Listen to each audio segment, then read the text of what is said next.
오늘 말씀 이사야서 45장 1절부터 6절까지 공독하겠습니다.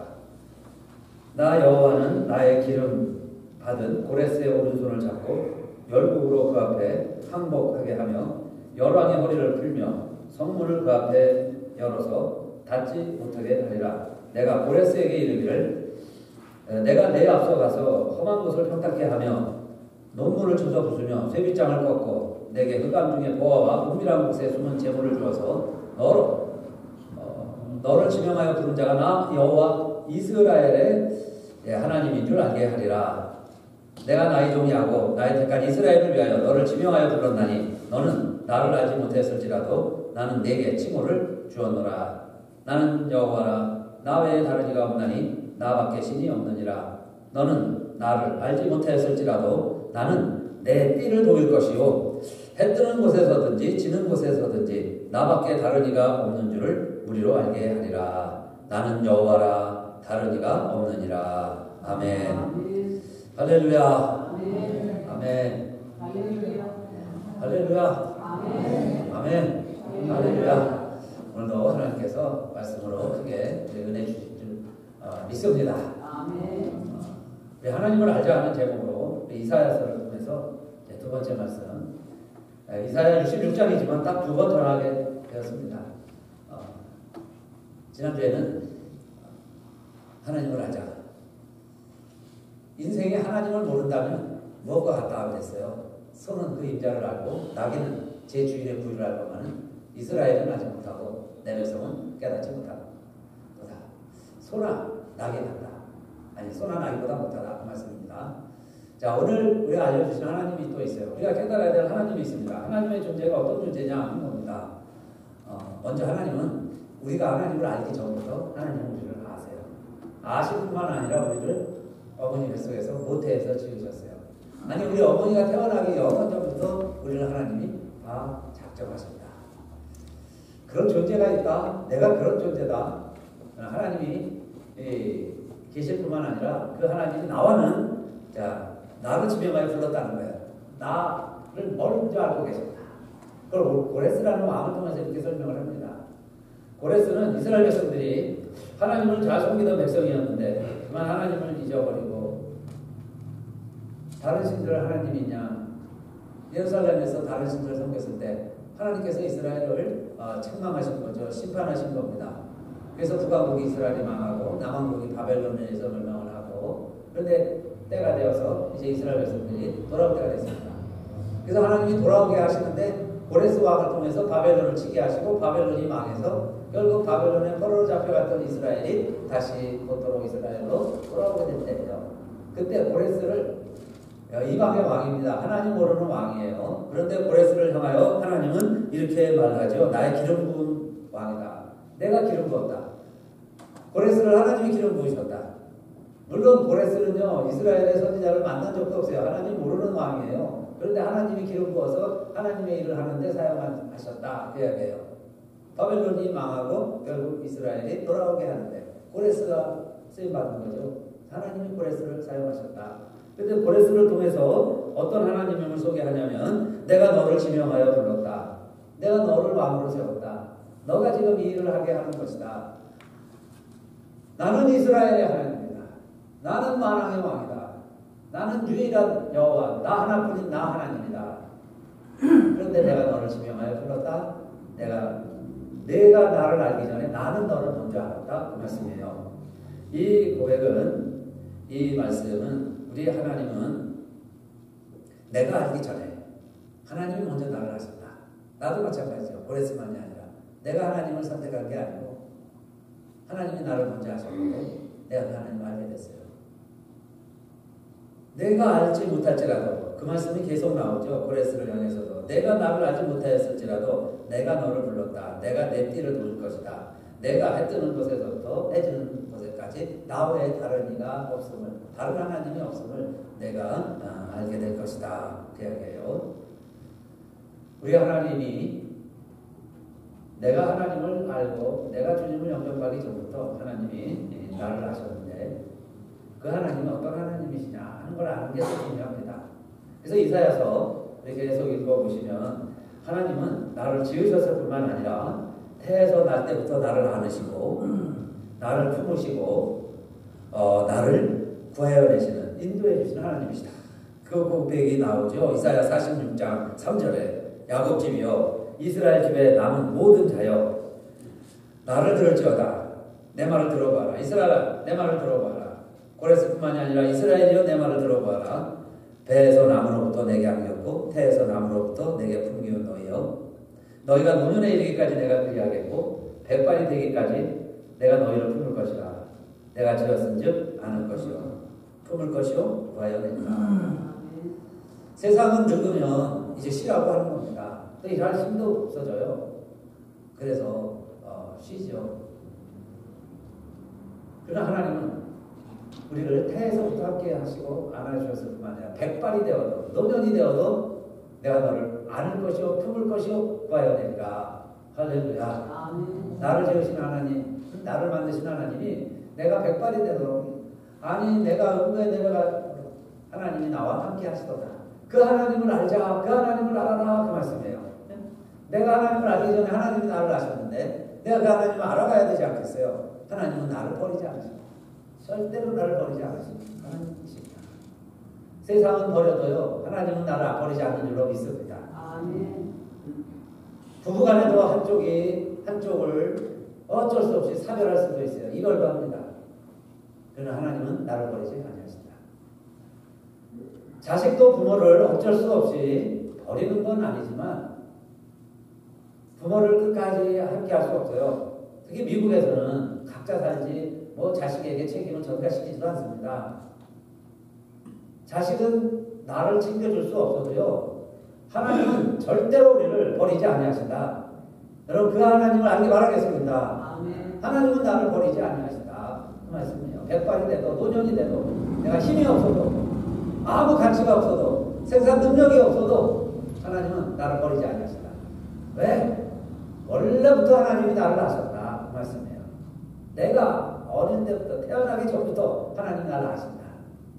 그런데 내가 지금 이렇게 힘들고 어렵다고 재산 나이를 탕자가 됐다고 남편에게 버림받았다고 소박받았다고 여러분요 나를 세상은 다 손가락질하고 버리는 것 같지만 하나님이 나를 모르실까요? 하나님은 나를 아신다.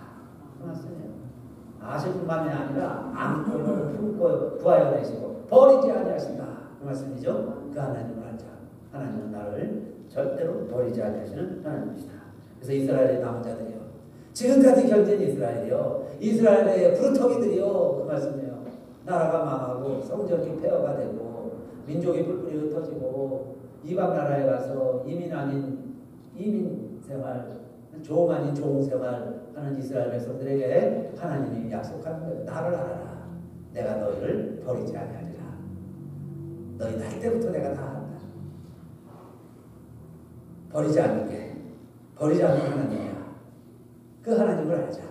이게 이사야가 외치는 말씀이죠. 39장까지는 잘못했으니 벌받는다 심판의 이야기를 했는데 이제 그 이후에 69장까지의 내용을 읽어보면 이런 하나님을 알아라 하는 것 가운데 첫째, 하나님은 우리를 버리지 않으신다. 그 말씀이에요. 그 다음에 56장, 이사야 56장에 가니까 좀 재미있으면서 신기하면서 독특한 이야기가 나오는데 마른 가지라고 하지 말아라. 너희들 나는 고자야. 그렇게 말하지 말아라. 고자가 뭔지 아시죠? 아이 낳을 수 없는 남자. 고자입니다. 이방인들에게 우리는 이방인이야. 우리는 마른 가지야. 우리는 열매가 없어. 우리는 선택받은 백성들이 아니야. 그런 말도 하지 말아라. 그 이야기예요. 그러면서 이방인일지라도 마른 나무 가지라 할지라도 너희들이 만일 안식일을 지키고 하나님의 기뻐하시는 일을 선택하며 나의 언약을 굳게 잡는 고자들에게는 56장 4절이죠. 그런 고자들에게는 그 이야기예요. 이 고자라는 말은 희망이 없다는 뜻이죠. 희망이 없다. 무엇을 해도 소망이 없다. 그게 어떻게 보면 고자의 의미입니다. 그런 고자들일지라도 뭐라고 하나님이 약속을 하시냐면은 56장 4절 여호와께서 이같이 말씀하시기를 나의 안식일을 지키며 나를 기뻐하는 일을 선택하며 나의 언약을 굳게 잡는 고자들에게는 아무 희망이 없는 사람들이라 할지라도 이방인들이라 할지라도 마른 나무가지 같을지라도 안식일을 지키고 하나님이 기뻐하시는 일을 하고 그 언약을 굳게 잡고 그 말씀대로 행하는 자들에게는 5절 내가 내 집에서 내 성 안에서 자녀보다 나은 기념물과 이름을 주며 영영한 이름을 주어 그치지 않게 할 것이며 하나님이 이렇게 해주시겠다는 겁니다. 자녀보다 나은 게 있다. 고자들에게는 이보다 더 굿뉴스가 어디 있겠어요. 자식을 낳지 못하는 운명의 고자에게 자녀보다 나은 게 있다. 내가 그거 줄게. 기념물과 이름이라는 겁니다. 그 이름도 영영한 이름을 줄게. 영영한 이름을 줄게. 그 말씀이죠. 유대인이라는 이유로 나치가 집권을 했을 때 히틀러는요 정책적으로 계획적으로 유대인들을 600만 명 죽였습니다. 역사에 참 끔찍한 일이죠. 600만 명이 죽었어요. 세계 각지에서. 지금 유대인들은 그것 잊지 않는 것. 그래야 이 역사가 되풀이되지 않는다. 그래서 그 기념관을 만들어 놓고 그들을 잊지 않으려고 합니다. 600만 명의 이름을 다 컴퓨터에 입력을 해놓고요. 누구든지 박물관에 가서 기념관에 가서 찾아보면 내가 그 가족에 어떤 명반이 있는지 찾을 수 있도록 모든 것을 다 준비를 해놨어요. 예루살렘에 그 추모 기념관들이 세계 곳곳에 있는데 예루살렘에 있는 유대인 학살 기념관 그러면 제일 잘 지어놨겠죠. 제일 기념이 되게 만들어 놨습니다. 그래서 그 기념관이 두 부분으로 되어 있는데 하나는 많은 조형물들을 전시를 해놨어요.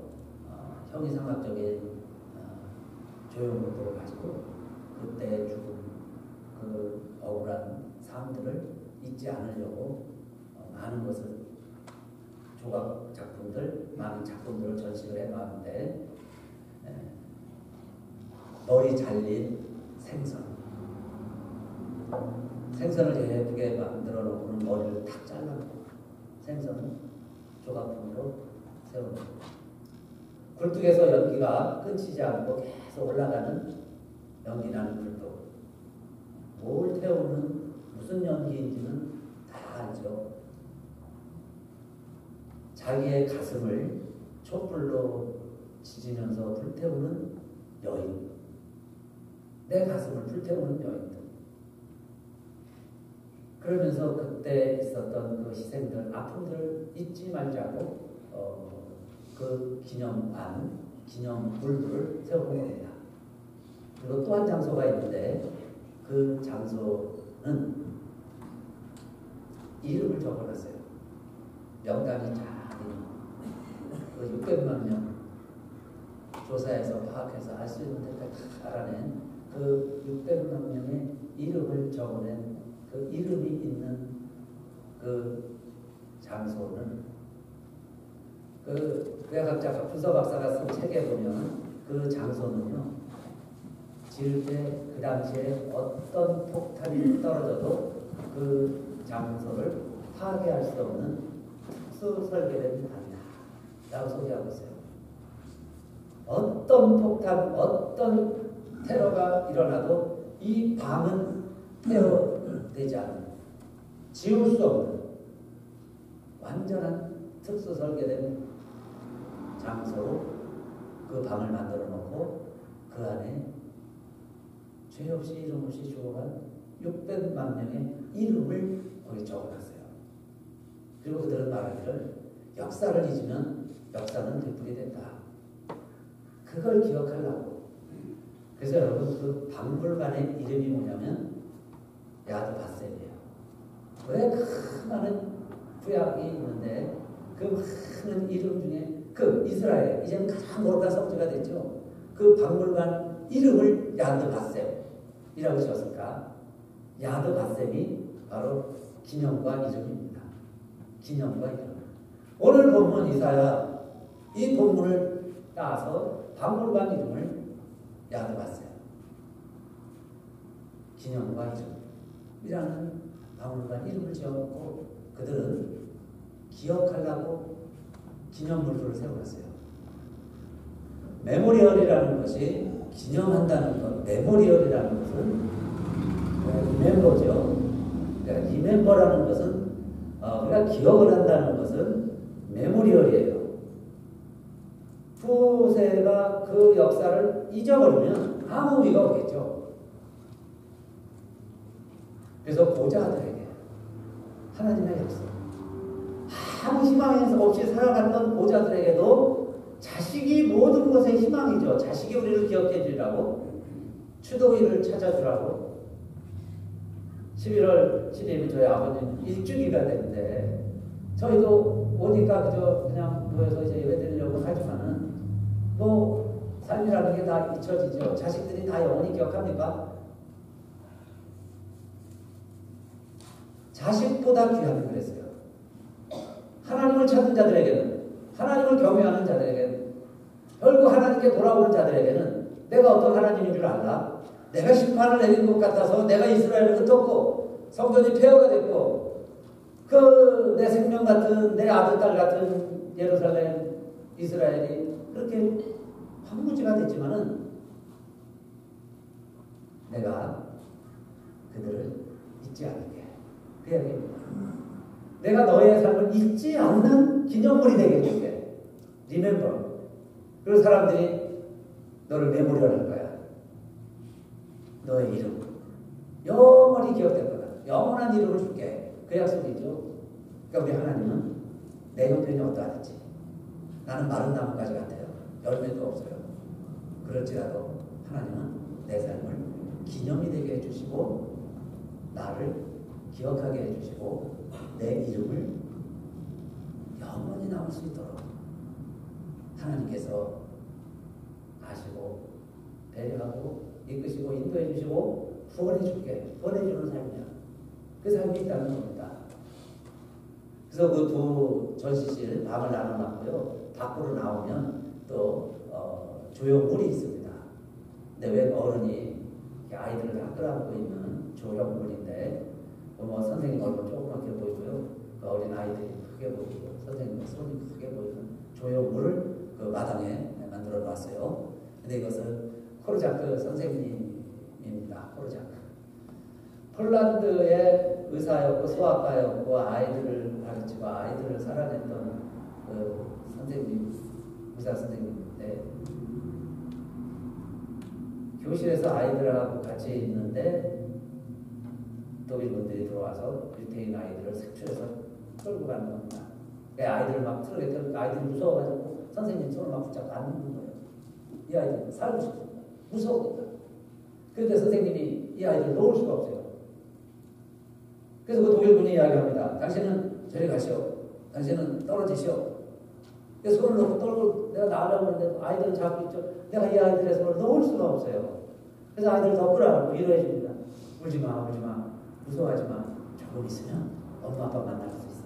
엄마 아빠 만나러 갈 거야. 그 주변에 이미 엄마 아빠가 죽은 아이들도 있어요. 또 정말 선생님 따라가고 엄마 아빠 또 헤어져 있는 엄마 아빠 만날 수 있다는 희망도 가져봅니다. 그리고 아이들이 선생님과 함께, 그래서 이 선생님은 이 아이들과 함께 그 트럭에 올라타요. 그리고 이 선생님도 같이 개수실에서 죽음합니다. 호르자크. 야누스 호르자크. 그래서 저 동상을 만들어놓고 우리는 영원한 선생님, 이 선생님 잊지 말자. 영원히 잊혀지지 않는 이름이 되었습니다. 우리의 삶이 무의미하고 무가치한 것 같아도 하나님을 찾는 자들에게는, 안식일을 지키는 자들에게는, 하나님이 기뻐하시는 줄 아는 자들에게는, 정말 좌우로 치우치지 않냐고 하나님 말씀대로 행하는 자들에게는 영원한 이름을 얻는 사람들이 그걸 기억하기를 원하는 기념비적인 삶이 있다. 자식보다 나은 삶이 있다.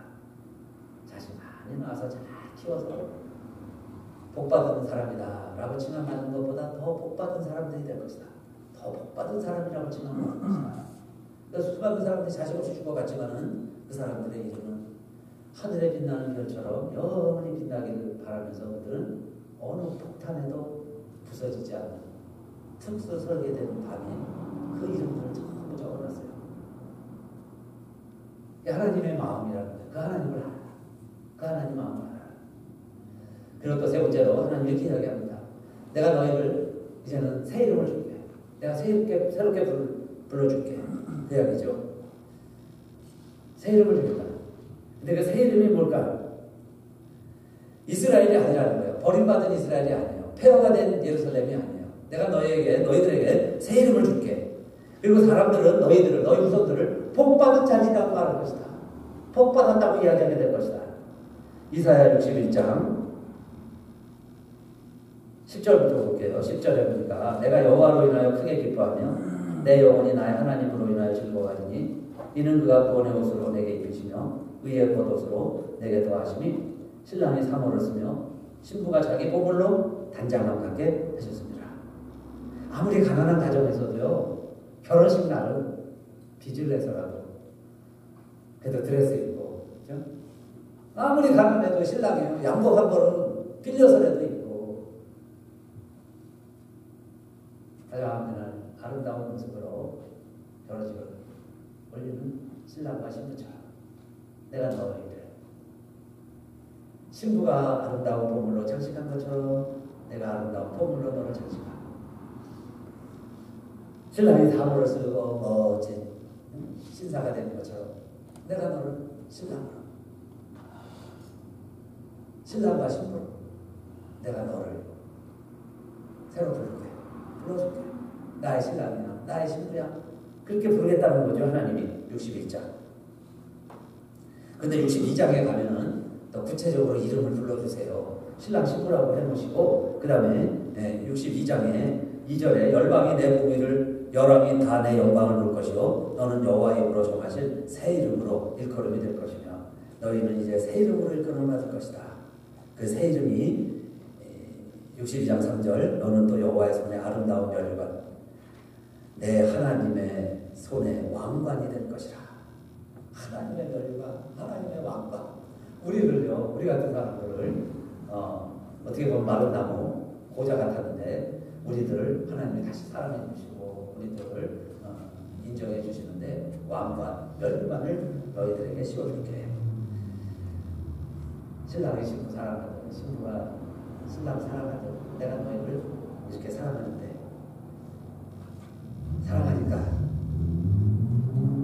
그런데 지금까지는 왜 내가 너희를 버린 것 같고 핍박한 것 같고 왜 성전을 허물고 내가 너희를 눈에 넣어도 아프지 않을 것 같은 너희들을 왜 내가 열방에 붙었을까? 이게 하나님의 고백이죠.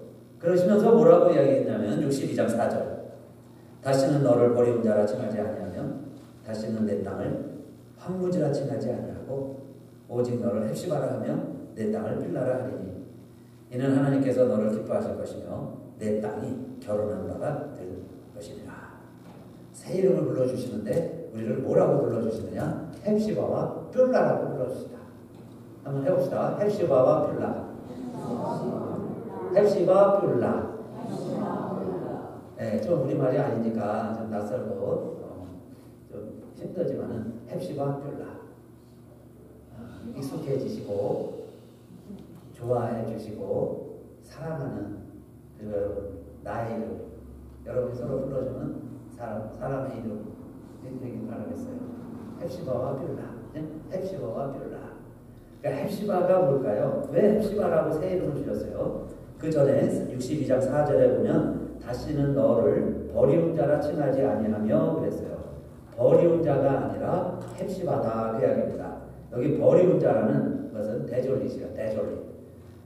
데졸릿은 데저트가 사막이죠. 디저티드 하면 버린다는 뜻도 있어요. 버림받은 자, 데졸릿입니다. 버림받은 자였는데 이스라엘이 버림받은 자였는데 예루살렘이 버림받은 여인이었는데 예루살렘을 여성명사로 써요. 그래서 여기 여성으로 표현되는 많은 것들은 이스라엘을 함축적으로 의미하기도 합니다. 나아가서는 오늘날 우리들이기도 하고요. 교회이기도 하고 하나님이 때로는 버리기도 하셨어요. 하나님은 심판도 하시니까요. 심판의 하나님, 책망의 하나님, 마지막 날 반드시 심판이 있는 것을 기억하게 하시는 하나님이세요. 그런데 그 하나님이 뭐라고 이야기하시나요? 지금까지는 내가 너를 버렸지만, 그래서 너희가 버리는 자였지만, 그러나 나의 헵시바야, my delight, my delight, 나의 기쁨이다. 대적이시 딜라이트이 되는 거예요. 딜라이트, 기쁨이라는 얘기죠. my delight, 나의 기쁨이야. 너가 버림받은 자였지만, 너 버림받았지만, 가정으로 말하면 쫓겨났지만, 소방받았지만, 버림받았지만, 그러나 이제는 아직도 나에게는 나는 딜라이트야. 나의 사랑이야. 그게 헵시바입니다. 헵시바. 정말 예쁜 단어죠. 좋은 단어예요. 마이 헵시바 다 하죠. 우리의 모습이 어때도 하나님이 보실 때는 나의 사랑하는 자야. 내가 너를 사랑해. 아직도 나는 너를 사랑해. 그게 헵시바라고 부르게. 헵시바야. 그런 뜻이죠. 버리운 자였지만 이제는 나의 사랑하는 자다. 나의 기쁨을 주는 자다. 마이 딜라이트. 나의 사랑하는 자요. 그 뜻이고. 그래서 너의 땅은 그랬습니다. 내 땅은 황무지라 칭하리라 그랬는데 황무지가 됐어요. 실제로 황무지. 여러분 사람 한 달만 안 살아도요. 아니 1년만 안 살아보세요. 이미 황무지가 되죠. 땅이 70년 동안 농사짓지 않고 내버려둬 보세요. 황무지가 돼버리겠죠. 아무 생명 씨앗도 싹트지 않냐는 황무지가 될 수 있어요. 그렇게 된 예루살렘, 이스라엘이지만 너는 아직도 나의 뷸라야 라고 이야기하는 것은 나는 너와 결혼했어. 그 표현입니다. 이게 하나님이 하시는 말씀이에요. 하나님이 말씀하시기를 버림받은 것 같고 황무지 같았지만 하나님 보실 때는 나는 너와 결혼했잖아. 나의 뷸라. 나의 아내야. 그런 뜻이죠. 나의 아내. 뷸라. 나의 아내니까. 잊을 수가 없는 거예요. 나의 아내다. 그래서 우리가 아가서를 읽었어요. 술람녀. 솔로몬이 사랑하는 술람녀. 호세아의 아내 보면 우리의 형편이 어떠하든지 지금 황무지 같았을지라도 너는 나와 결혼했잖아. 하나님이 말씀하시는 거예요. 너는 나의 아내야. 뷸라. 다시 뷸라라고 부를게. 뷸라야. 뷸라. 하나님이 그렇게 불러준다는 거예요. 그래서 그 황무지라는 의미에는 베론이라는 뜻도 있어요. 베론. 아기 낳지 못하는 날. 아이 낳지 못해도 괜찮아. 내가 너랑 결혼했잖아. 자식보다 더 좋은 기념물과 이름이 있잖아. 뷸라의 사랑을 하는 거예요. 열매가 있어야 자식을 열매라고 해요. 열매 때문에 하나님이 기뻐하시는 건 아니에요. 남편이 자식 잘나서 나 사랑하는 건 아니에요. 뷸라. 내 아내잖아. 내가 너랑 결혼했잖아. 자식 없어도 열방민족이 억진적인 당하고 쫓겨나가고 폐허가 되고 너 하나님께 버림받았구나 라고 칭함받아도 괜찮아. 아직도 나는 너를 사랑해. 헵시바. 그리고 나는 너와 결혼했잖아. 하나님 말씀이죠. 그 영원한 약속, 변하지 않는 약속이죠. 영원한 약속에 의해서 결혼도 약속입니다. 하나님도 우리와 약속한 거예요. 구약 신약 올드 테스타먼트, 뉴 테스타먼트에 의해서 하나님이 우리와 결혼하셨다는 거예요. 그러니까 너가 형편이 어떠도 괜찮아. 그 얘기죠. 내가 다시 너 뷸라야. 내 아내잖아. 내가 아직도 널 사랑해. 헵시바. 얼마나 아름다운 단어예요. 그러면서 잊지 말라. 야도 봤어요. 이거 영원히 잊지 말자. 남자들 보자라고 그러지 마. 야도 봤어요. 너 베론이야. 사무지야. 그렇게 말하지 마. 나는 하나님 사랑을 받는 하나님의 아내야. 그 이야기죠. 그게 이스라엘이라고 해요. 너 다시 이스라엘이 됐어. 그래서 이스라엘 백성들이 예루살렘으로 돌아가는 겁니다. 그 희망을 하나님이 이사야 선지자를 통해서 선포한 거예요.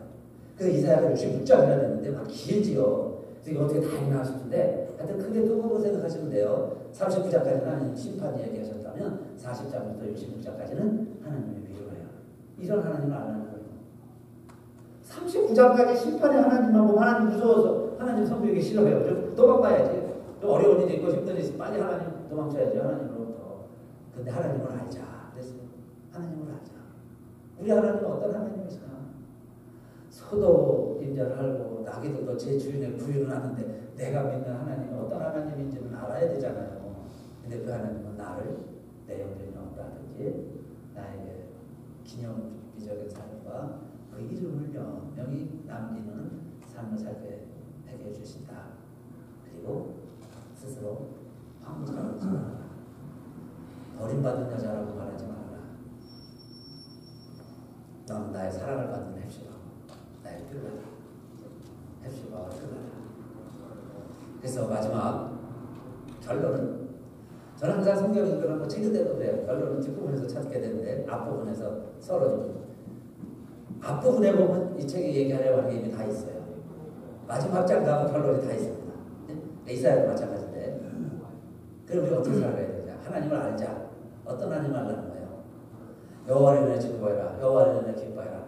그러면서요, 너무 우리가 이해할 수 있는 하나님은 이사야 선지자 이렇게 소개합니다. 젖 먹는 아이가 엄마 품에 안겨서 시큰 젖을 먹고 배부르며 그 포근한 엄마 품에 안겨서 새가 잠드는 것처럼, 그게 그냥 젖 빠는 아이가 아니에요. 먹을 만큼 시큰 먹었습니다. 넉넉히 젖을 빤 아이가 엄마 품에 안겨서 엄마 무릎에 새는 잠드는 것처럼 여호와를 즐거워하라. 여호와를 기뻐해라. 나와 함께 살아가라. 하나님 품 안에서 살아가라. 그게 인조의 가다입니다. 인조의 로드.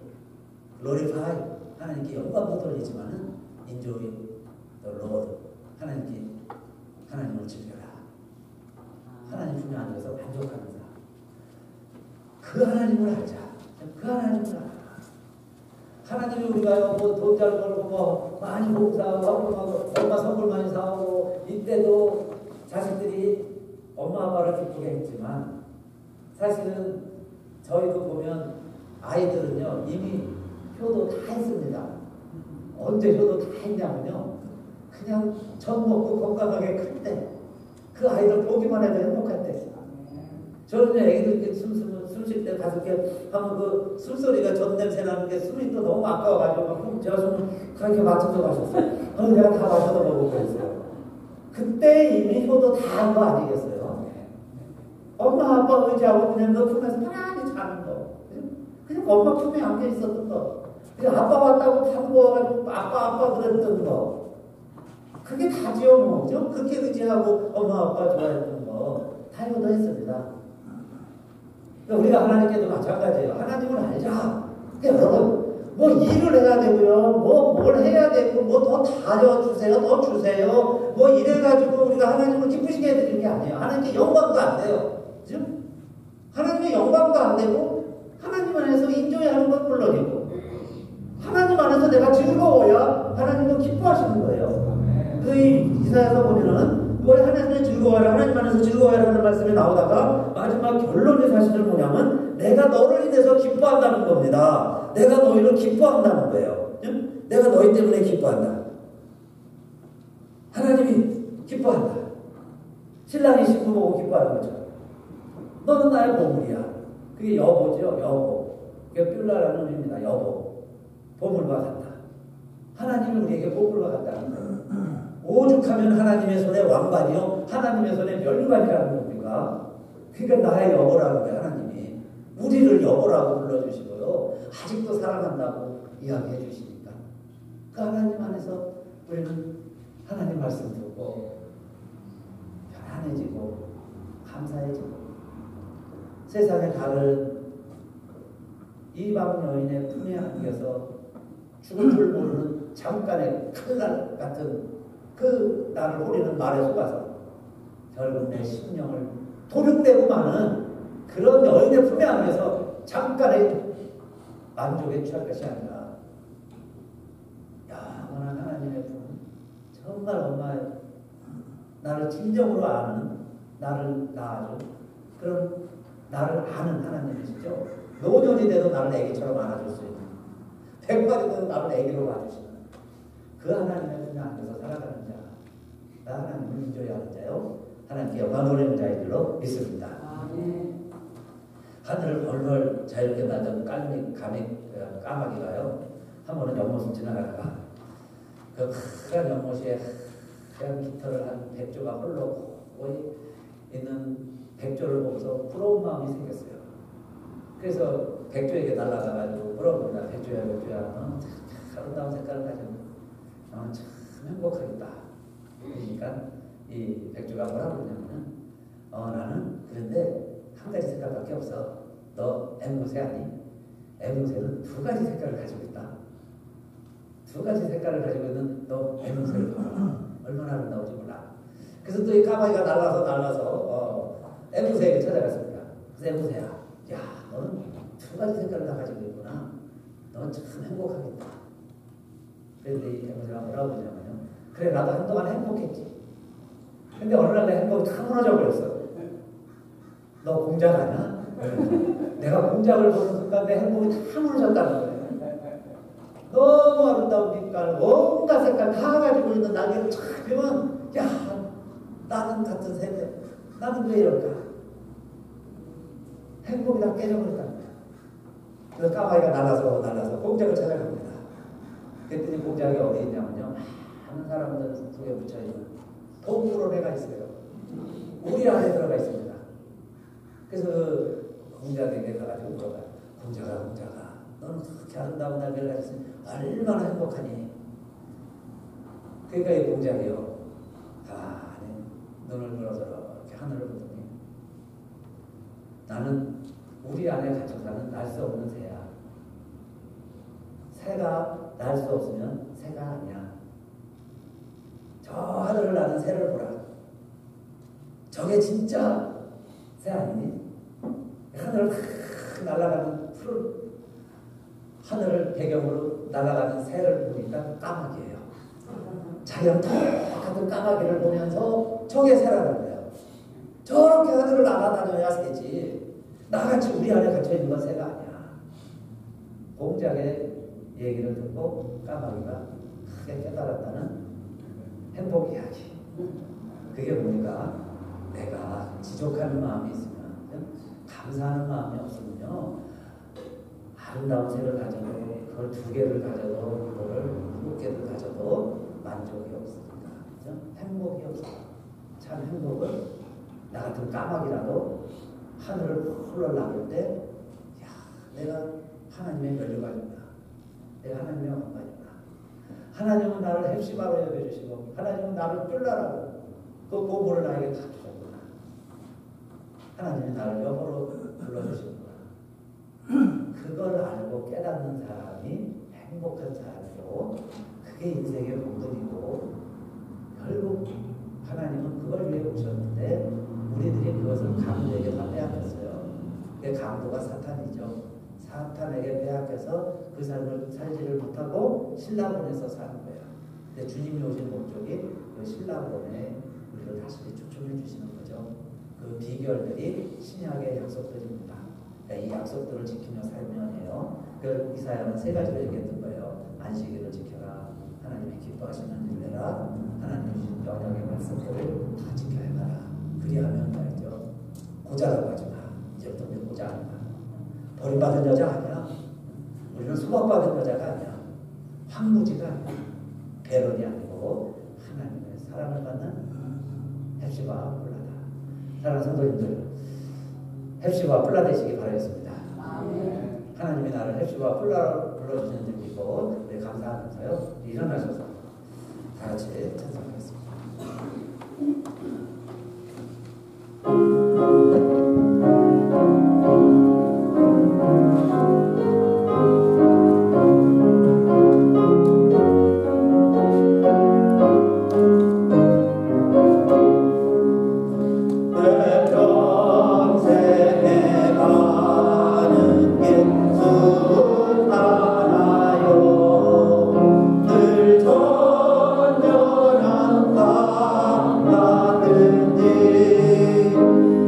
그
기록도 세해지고 기억력도 희미해져 가지만 하나님은 나를 어머니 뱃속에 짓기 전부터 알았던 것처럼 백발이 돼도 노년이 돼도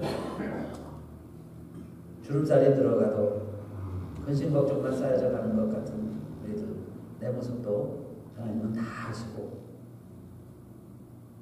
그래도 너는 나의 헵시바야. 아직도 나는 너를 사랑해. 나의 뷸라야. 내가 너랑 결혼했잖아. 끝까지 버리지 아니하시는 하나님, 오늘도 그 하나님을 알게 하시고 그 하나님을 통해서 우리의 영혼이 세상을 바라보면 무섭고 힘들지만은 현기증과 불안과 짜증에 한 발짝도 내딛기 힘들 때도 있지만 그나 우리도 어렸죠. 어머니 품에 안겨서 저 시컷 먹고 편안히 잠들 때가 있었고 자식들을 그렇게 키웠던 엄마의 기억이 아직도 생생하게 남아있는 우리들에게 나의 영혼을 어린아이처럼 하나님께 맡기고 어린아이가 되지 않으면 결단과 하는 나라에 들어가지 못한다고 하셨는데 어린아이가 되어서 하나님 품에 안겨서는 아름답고 하나님께 영광이요 사람의 제일 되는 목적이요 본분임을 깨닫고 오늘도 저희들 예배드리고 그 맛을 보게 하시고 그 세상을 향하여 나아가게 해주시니 감사합니다. 우리 주변은 아직도 그러나 고통과 두려움과 전쟁과 이 많은 재앙 가운데 불안해하고 떨고 있는 많은 이웃들이 있습니다. 그들에게도 진정한 하나님은 하나밖에 없으신 참 하나님은 우리에게 그것을 허락하는 게 하나님이 아니시고 참 평화를 강같이 어린이가 독사물에 잘못 손을 넣어도 독사가 물지 않는 우리의 실수도 화가 되지 아니하는 분냄과 서로를 미워하고 시기 질투가 오는 모두가 다 잘 되는 것이 모두의 기쁨이 되는 그런 하나님 나라 우리의 삶에는 요원해 보이고 유토피아처럼 어디에서도 안 보이지만은 우리 교회에 오면 내 가정에서 나부터 그 나라를 맛보고 그 기쁨을 누리고 우리들이 평안해서 정말 엄마 품에서 정자때처럼 편안히 잠들 수 있는 이 세상 삶을 살아가는 우리들의 모습을 보고 그대로 하나님께 돌아오게 하시고 그 하나님의 사랑을 발견할 수 있게 하여 주시옵소서. 이제는 우리의 신랑 되신 예수 그리스도의 은혜와 그 아들을 우리에게 아낌없이 내어주시고 우리의 아버지가 되어주시는 하나님의 사랑과 성령의 감동함과 인치심과 하나님과 하나 되게 하시고 성령의 계약과 열매와 성품이 오늘 1부 예배, 2부 예배 드린 우리 모든 교우들과 우리 교회와 이 땅의 많은 하나님의 백성들과 모든 교회들 또 이 땅의 많은 열방 특별히 우리 선교사님들 선교지 위에 이제로부터 영원히 함께 하시기를 간절히 축원하옵나이다.